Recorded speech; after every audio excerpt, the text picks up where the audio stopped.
Bonjour à tous et bienvenue sur supportrésistance.com. Bonne année à ceux que je n'ai pas eu. Et donc on va reprendre nos analyses quotidiennes sur l'euro-dollar.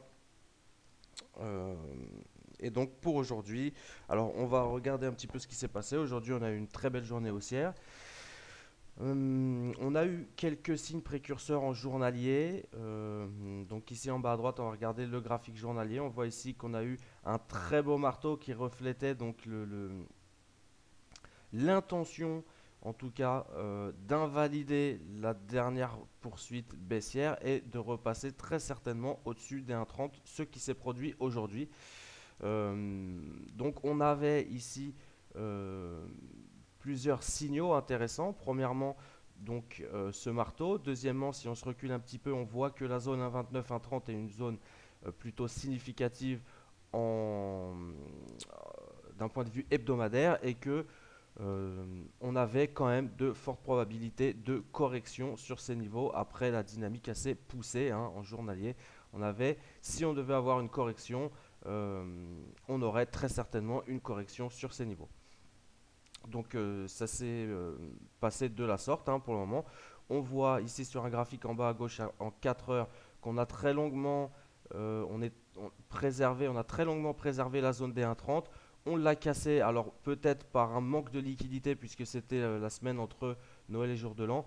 On est revenu faire un pullback sur la zone 1,30. On a échoué finalement à faire une poursuite baissière et donc on a engagé une dynamique haussière. On est repassé au-dessus de la zone psychologique des 1,30 et du support court terme cassé des 1,30. Donc on a totalement échoué ici à faire une résistance à court terme, ce qui prouve bien donc pour le moment que le support hebdomadaire situé entre 1,2875 et 1,29, 1,2950 a été pour le coup plus fort que les baissiers qui restaient sur le marché sur ces niveaux de prix. Donc voilà, on a 1,30 ici en 4 heures. On a également donc on est repassé sous cette zone des 1,30. Comme je vous l'ai dit ici, donc sur un graphique en 1 heure, c'est cette zone ici. On a essayé de maintenir une résistance sur les 1,30. On a eu une résistance entre 1,2975 et un pic à 1,30 ici. Donc là également, on a une zone 1,2975, 1,30 qui devrait faire support pour poursuivre la dynamique haussière. Et à plus court terme, en 15 minutes, on a une zone qui pourrait être une zone d'achat intéressante à 1,30-10 environ. Donc on voit on revient vraiment sur les mêmes prix. On a toujours 1,30, 1,2975, 1,30-10. Donc on surveillera pour demain 1,30. Tant qu'on est au-dessus de le 1,2975, 1,30, on peut rester haussier sur le marché. Alors l'idéal, ce serait vraiment d'acheter sur ces prix, si on est acheteur, sur la zone 1,30, avec des cibles à 1,3040, 1,3090 et 1,3140.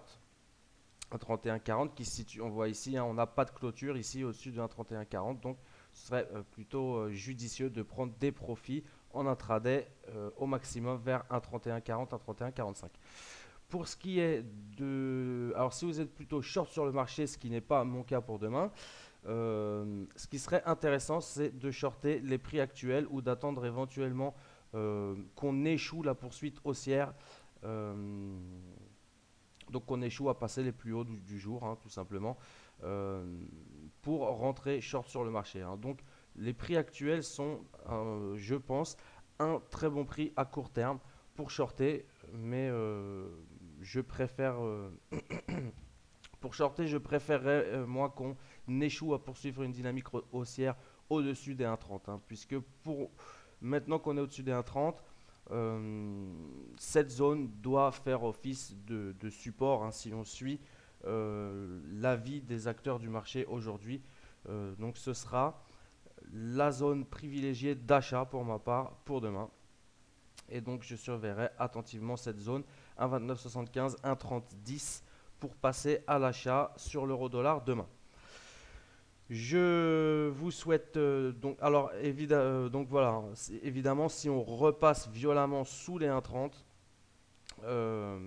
on a alors plutôt de fortes probabilités de poursuivre le mouvement baissier, mais attention, nous sommes quand même sur une longue phase de baisse et on voit ici en journalier que on a quand même plutôt tendance à vouloir corriger ce mouvement, ce grand mouvement baissier. On pourrait également naviguer un jour ou deux hein, pour aller rechercher cette zone des 1,2975. On voit ici qu'on pourrait former un épaule tête épaule inversé, un genre d'épaule tête épaule inversé.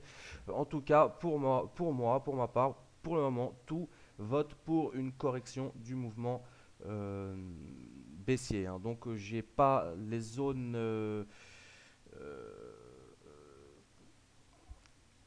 On pourrait aller, si on est vraiment sur une correction, on pourrait aller chercher très facilement hein, les 1,35, euh, corriger vers le niveau des 1,35. Dans un premier temps, 1,32, hein, puisqu'il faudrait qu'on repasse au-dessus de cette zone pour engager une dynamique haussière un petit peu plus importante. Et si on repasse au-dessus d'un 1,32, à ce moment-là, on pourrait aller chercher assez facilement les 1,35. Donc voilà, ça c'est pas pour demain, hein, c'est vraiment de la prévision. Pour demain, on surveillera attentivement la zone des 1,2975, 1,3010 pour passer à l'achat. En tout cas, c'est ce que j'essaierai de voir demain. Je vous souhaite donc une bonne soirée et à demain sur supportrésistance.com.